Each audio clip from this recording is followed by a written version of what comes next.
Pas vu, pas pris. Bonjour, je m'appelle Tommy. Je suis plutôt sympathique, mais je ne suis pas très fortiche à l'école. Heureusement, pour m'en sortir, j'ai développé une technique imparable. Je triche. Mais attention, tricher, ça demande un certain talent. Il y a plein de manières différentes de tricher. Et surtout, le plus dur, c'est qu'il ne faut pas se faire prendre. Pour les autodictés, une anti-sèche dans la trousse et le tour est joué.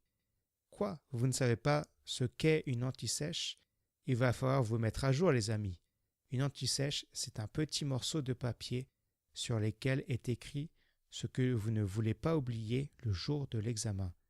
Ça fonctionne plutôt bien comme technique, mais le problème, c'est qu'il est difficile de rester discret. Au bout d'un moment, ça se voit quand on regarde tout le temps dans notre trousse. J'aime bien la technique du bras. Une fois, j'ai écrit la moitié des réponses de mon cours sur le bras gauche, l'autre moitié sur le bras droit. En revanche, ne faites pas ça l'été, parce que si vous enlevez votre pull à cause de la chaleur, tout le monde verra que vous avez triché.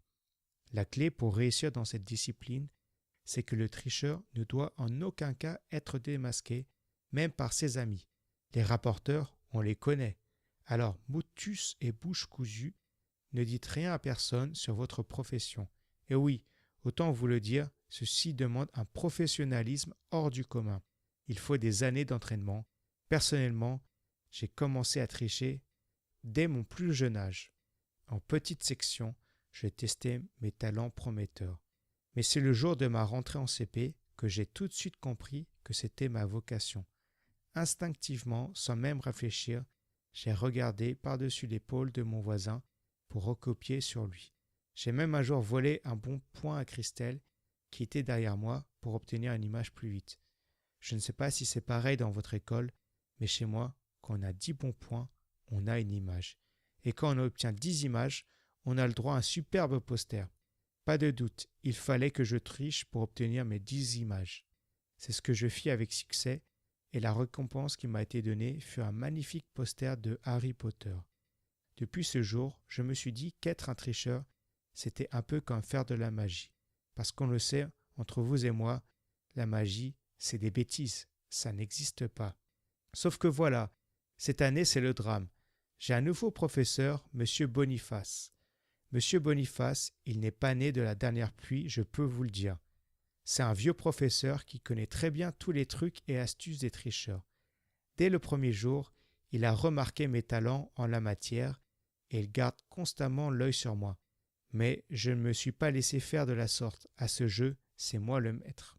Il a fallu que je développe toute une stratégie pour déjouer tous les coups de mon adversaire.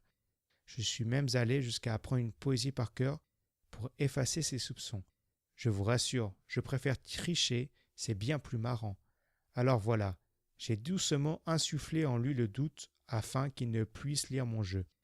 J'ai fait de fausses anti-sèches, écrit des phrases d'amour sur mes bras. D'ailleurs, toute la classe fut prise d'un fou rire ce jour-là. C'était le jour de la dictée.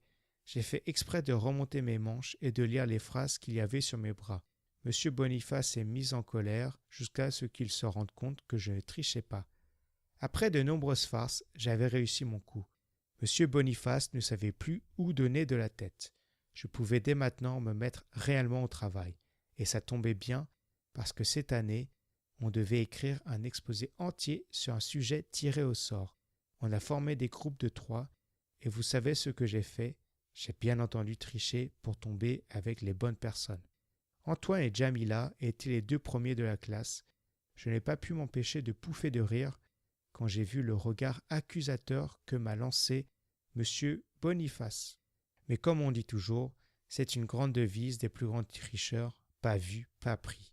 Par contre, je m'en veux un petit peu, car j'ai loupé mon dernier tour. Je n'ai pas réussi à tricher en ayant le sujet le plus facile. Mais figurez-vous que la chance était avec moi. Le sujet sur lequel nous sommes tombés, ma fine équipe et moi, s'intitulait « La magie en littérature et au cinéma ». Vous n'allez pas me croire, mais quelque chose d'étrange s'est passé en moi tout au long de notre travail au cours de l'année. Si, c'est vrai, j'ai été complètement passionné par ce sujet, à tel point que c'est moi qui ai fait presque toutes les recherches.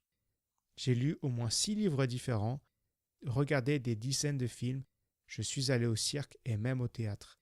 C'était fabuleux, j'ai appris plein de choses extraordinaires et surtout, j'ai découvert ce que ça faisait de réussir quelque chose véritablement par soi-même.